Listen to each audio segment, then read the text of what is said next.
And 3 levels of measuring performance. You set the objective, you create your key performance indicators, so the things you're going to measure, as in what's the key things that you want to be measuring. You don't want to measure everything, just the things that are key to let you know.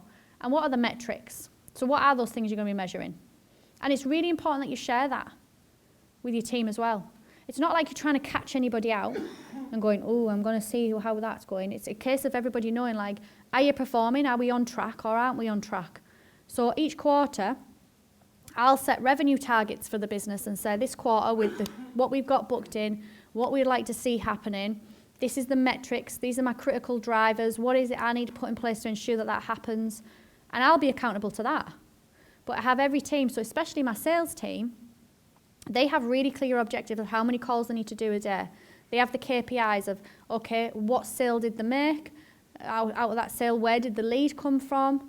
Also, what was the revenue cash they brought in? What was the overall sale? And we also have a figure on what each sales rep should be making per week for the business. And we don't just pluck that figure out the air. That figure is based on the metrics of what our overheads are. So we know that we wash our face, and anything above that per day is cream. So these are things that you want in place for your team, because everybody likes accountability and know whether they're hitting it or whether they're not. And if they're not, it's not always the case that someone's not doing their role properly.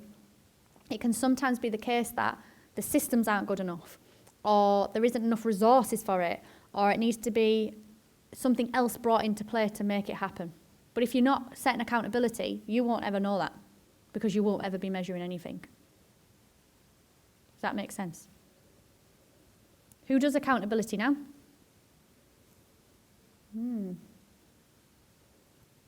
For me, it's the thing that changed my business.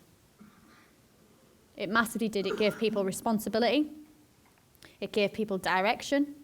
It gave people a marker to know whether they were hitting it or they weren't. So for you guys, think about your business and think, where is it strong? Like, some of you might think, well, it's not. I'm not doing it. I don't know what I'm holding people accountable to. Where can it be improved? So think about, well, what do you want accountability on? I always do that. I look at my business and I go, what's the things I need to know that I don't need to be there to know, that are going to allow me to drive the business forward?